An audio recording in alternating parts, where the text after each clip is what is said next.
Language is a communication of ideas through symbols that are arranged according to rules of grammar, and this makes it possible for people to share knowledge.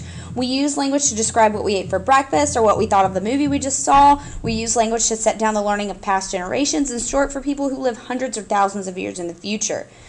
And language contains three basic elements: phonemes or sounds, morphemes or basic units, and syntax. The psychology of language is called psycholinguistics. The natural tendency to acquire language can be called a language acquisition device, and the LED enables our brain to understand and use grammar and turn it into sentences.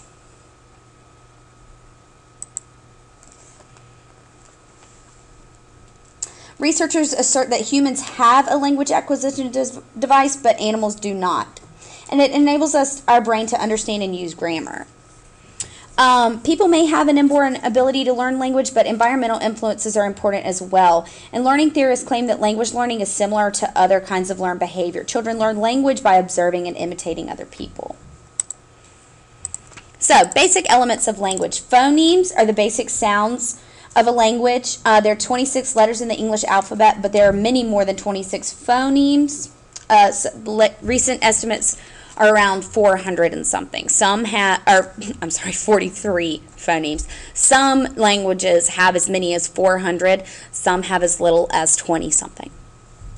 Morphemes are the units of meaning in a language, and these are made up of phonemes. Syntax is the way in which words are arranged to make phrases and sentences, and the rules for word order are the grammar of a language. English syntax usually follows the pattern of subject, verb, and object of the verb. And many other languages have a different verb order. And semantics is this meaning of it. Semantics involves the relationship between language and the things depicted in the language. When we talk about stages of language development, children develop language in a sequence of steps, and they most commonly, all babies go through crying, and then they coo, and then they start babbling. About 6 months of age, they start babbling, and it has the sounds of speech. By about 10 months, you should be able to understand what a baby's native language is going to be by their babbling sounds.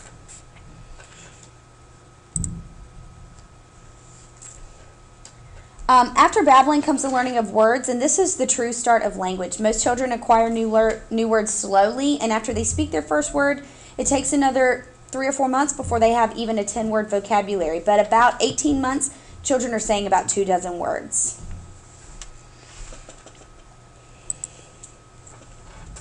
The first things children usually say are brief, but they have the meanings of sentences. Like they might just say sit, but you can tell what they're trying to say. Or they might go to say like go car, and that means they want to go get in the car and go somewhere. And they commonly make language errors called overregularization.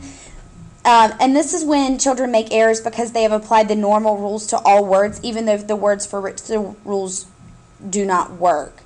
Like a 3 or 5-year-old might say, I runned away instead of I ran away.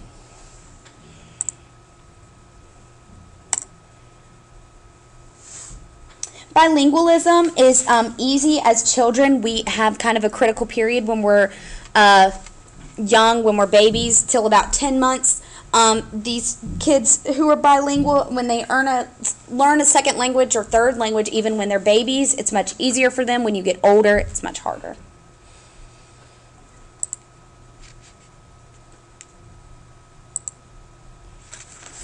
There are some disappearing languages in the world.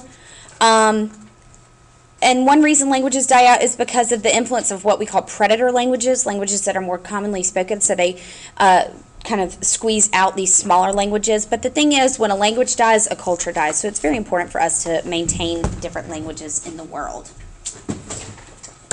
And that's it. Thanks, guys.